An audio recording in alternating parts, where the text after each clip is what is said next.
welcome. Today we said we will look at 3 ways to support your back bend, and we're going to start right at the feet with something I like to call the big toe deviation wrap. And I'm going to do it with the black strap right now, only because it works a little bit more mildly. So you're going to hook your big thumb in and then wrap it around the opposite leg, back the other side, in the opposite toe. Yeah, but you can do this with the red strap the same way. I will show it at the end. Then taking your feet hip width apart, you see what it does? It actually abducts my big toe. And here the idea is pretty much to bring awareness to the feet through the feedback loop of the resistance of the strap, and to bring awareness into the mount of your big toe. However, if I go further away, it's going to cause my action to go in an external rotation in the legs. And I don't want to have too much of that when moving into deeper back bend. So for now, I keep it, let's say medium resistance, yeah, where I can work whatever that is in Tadasana, lifting the heels, bringing lots of neuromuscular feedback back to the big toe mounts. Yeah, before then using that gonna start with a mild back bend. Just starting with bridge. So have a good resistance, but not too much where your gluteus maximus now turns your legs out. So you want to keep them neutral, if not internally rotated. Okay. Finding the curves of the low back. Finding the anchoring through the big toe mounts. So lift your seat. And then use it in a way where it makes a nice space through your sacrum. So you do not want to have this happening, okay? The opposite. You want the grounding of the big toe and the engagement of your outer shins. And that width through your sacrum. As you simply bring more awareness to your feet while preparing the back bend here. And we tend to kind of lose the awareness in our back body, especially whenever it's far away from the brain. So here we'll create some nice feedback loops. Just gonna work from some dynamic bridges, adjusting the feet, feeling where I need to press a little bit more than the other side.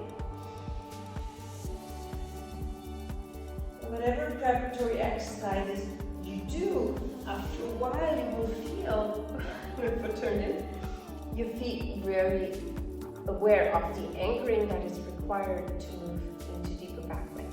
For the second assist, we gonna pick position 2 for the lower body or position 5 if we complete them. And you're gonna wrap it very tightly, I'll tell you why in a second, around the mid thighs, tuck the ends in, so that when we move into a back bend, if I have it loosely, I may want to do the external rotation in the hip, external rotation in the legs, creating a tightening around the sacrum lower back, which is not the idea of this particular assist. The idea of this assist is to have it tight enough, I'm going to tighten it up a bit, to create more isometric leg activity, because this body the lower body is what's supporting the opening of the upper back when going, for example, into wheel pose. Of course, I assume we have done all the preparatory work before going into wheels, such as opening the hip flexors, the thigh muscles, preparatory actions to the upper back. But then when actually hitting the pose, you can use your block in between your feet as additional support. Wrap those thighs, lengthen the sides of your waist, move on up, and you'll feel it's causing lots of extra leg work to cause that anchoring of the legs while moving the heart towards the upper body. And the block here really helps me squeeze and hold true to that midline and not go into the action of the external rotation. So press your feet down just like you felt it earlier with the big toe mound, loop and grab. And then I have prepared my body now to go a little deeper, so I'll place my hands, top of the head, keep solid to the anchoring of the lower body. Scoop your heart up, root the legs, and move up. Using the inner thigh legs to squeezing off the block, and all that leg support to move into your heart space.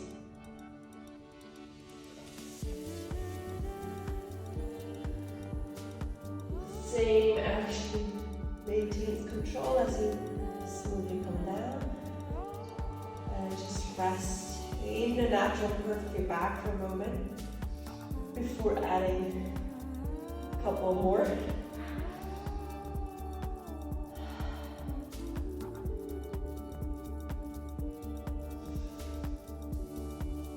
In the next one, we work with position 2 of the upper body, but it's no piece of cake. Getting into position 2, what it will do on the plus side, what it will do is really help you engage the shoulder blades, right? So what we intend to do is the plugging in action, and the strap will in this case assist you into the plugging in action. However, once you come up, it will also continue to assist your shoulder blades, but it will not make it easier on you to extend your arms. So that where the kick won't be so sweet, but let's feel it out. So on your backs, we're all prepared for this, not just going into a cold alignment of our lower body set. We have worked with the plug-in action of the upper back, really helping that heart to expand. And now I'm going to go into last loop here, just because I know already how much work it is. And then again, we plug in, let yourself be assisted into the plug-in action. I'm going to actually quickly add the block on the bottom part, just so I can focus more in the upper body without losing the integrity of the lower body. And then rooting your hips up from here. Gonna come onto the top of the head. And again, let yourself be assisted. Yeah. So you go with the strap into the exposure of the chest. Yeah. Little weight on my head. And then when you're ready, extend your arms. Whew. That's where the resistance kicks in. But once you're up, you'll have that support to have your heart lifted. Use your legs just as we prepared them earlier. Extend the arms while you rotate them out. There's a little struggle there.